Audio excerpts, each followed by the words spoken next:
Nous connaissons la morale, la morale chrétienne. Est-ce que cette morale est mise en pratique par rapport à ces différents partis politiques?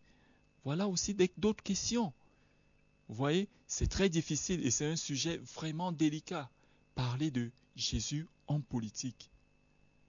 C'est vrai qu'aujourd'hui, vous parlez de morale et nous sommes dans un monde qui est inspiré par la morale chrétienne, même si effectivement, aujourd'hui, la France se dit chrétienne.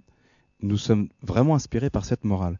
Nous avons quand même un paysage politique très diversifié, mais nous retrouvons des hommes de divers horizons qui s'accaparent ces idées. Comment l'expliquez-vous?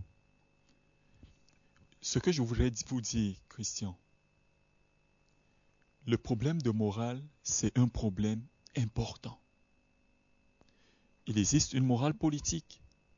Est-ce que la morale politique, c'est la morale divine? N'oublions pas une chose, c'est que lorsque Dieu créa l'homme à son image, à sa ressemblance, il a donné l'autorité à l'homme de gouverner tout sur terre.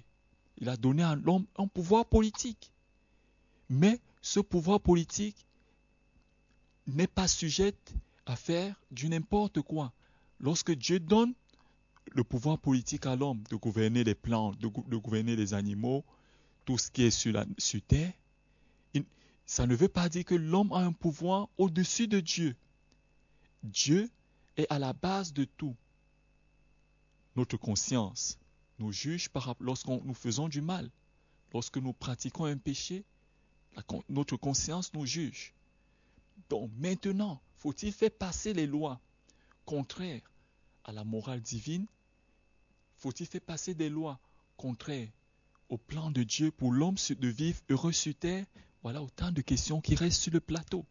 Je pense que les hommes politiques devaient bien réfléchir avant de voter certaines lois, des lois contraires à la volonté de Dieu. Je ne vais pas les citer. Nous tous, nous connaissons ce qui se passe. On ne va pas citer les contemporains. Mais l'important, c'est de bien réfléchir. Parce que, qu'il soit roi, qu'il soit président, qu'il soit gouverneur d'un État, qu'il soit maire, nous sommes tous serviteurs de Dieu.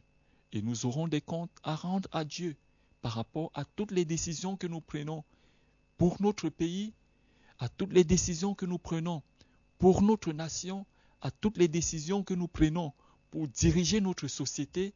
La Bible nous dit que nous aurons des comptes à rendre à Dieu, à ce Dieu qui nous a donné ce pouvoir, de pouvoir servir son peuple, parce que nous sommes tous des serviteurs de Dieu. Le roi, le président, le gouverneur, le préfet, non seulement il est serviteur de la nation, il est aussi serviteur de Dieu. La preuve, c'est pourquoi le chrétien paye les impôts, c'est pourquoi le chrétien respecte les autorités, c'est pourquoi le chrétien met son droit de vote, exerce son droit de vote, c'est pourquoi le chrétien craint la police, c'est pourquoi le chrétien met en pratique la parole de Dieu. Voilà autant de situations. Pour ainsi dire, la morale politique est différente de la morale ecclésiastique. Mais comment concilier les deux? Voilà autant de questions qui nous sont posées.